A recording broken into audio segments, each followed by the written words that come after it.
Labas rytas, aš esu Indrė, Sveiko stuburo mokyklos kineziterapeutė. Šį rytą su jumis norime pakalbėti apie kelio srities skausmą ir lipimą laiptais. Problema yra aktuali, nes norint didinti fizinį aktyvumą ir krūvį bendrai, rekomenduojame nesinaudoti liftu, o lipti laiptais. Lipant laiptais yra labai apkraunami kelių sąnariai, todėl daugelis iš jūsų pradedate skųstis jų skausmu. Siūlome sumažinti keturgalvio raumens įtampą ištempiant ir sustiprinti sėdmens raumenis. Pratimus atlikti mums padės Sveiko stuburo mokyklos klientas Deividas. Pirmasis pratimas bus keturgalvio šlaunies ištempimas, bet kad jį atlikti mums reikės išmokti dubens valdymo judesių. Taip. Tai Deividas guli ant šono, ranka po galvą, kojos bus sulenktos 90 laipsnių kampu. Taip, ranka ant šono, daugiau truputėlį. Taip.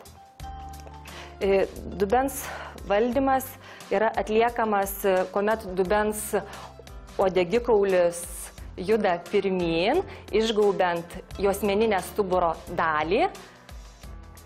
Taip. Ir iš lėto judame atgal, dubens uodegikaulio dalis juda atgal, išriečiant stuburo dalį.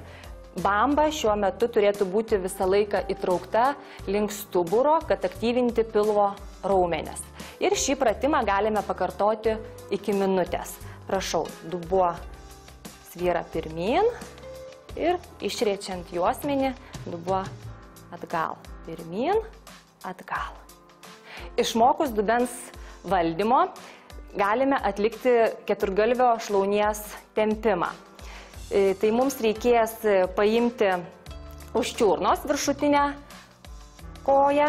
Taip. Šiuo atveju kelias, klubas, petys turi būti vienoje linijoje. Atliekame dubens valdymą iš lėto. Dubuo juda pirmyn, bamba aktyvi, įtraukiamas pilvas link stuburo. Ir jaučiame priekinę šlaunies dalį. Ir palaikome iki 30 sekundžių. Ir trečiasis mūsų pratimas, tai Deividas atsigulus ant nugaros.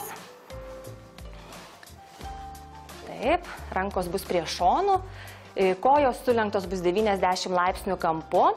Kaip pasitikrinti ir žinoti, kad tai yra 90 laipsnių, tai ištieskime vieną koją. Taip, ir kuomet blauzdos vidinė blauzdos kulkšnelio dalis yra ties keliu, tai tuomet ir bus 90 laipsnių kampas. Sulenkime koją. Taip. Šis pratimas yra sėdmens stiprinimui. Paimkime rankomis už kelio sąnario. Abidvi rankas. Taip, su abiem rankom paimame už kelio sąnario.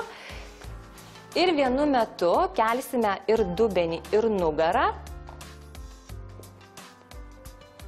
Norintis stipriau gali nenuleisti pilnai ant grindų dubenį ir vėl keliame į viršų ir nuleidžiame.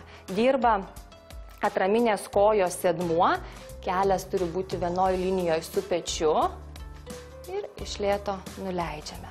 Pratimą kartojame 3 kartus ir atliekame 3 serijas. Sportuokime taisyklingai ir būkime sveiki.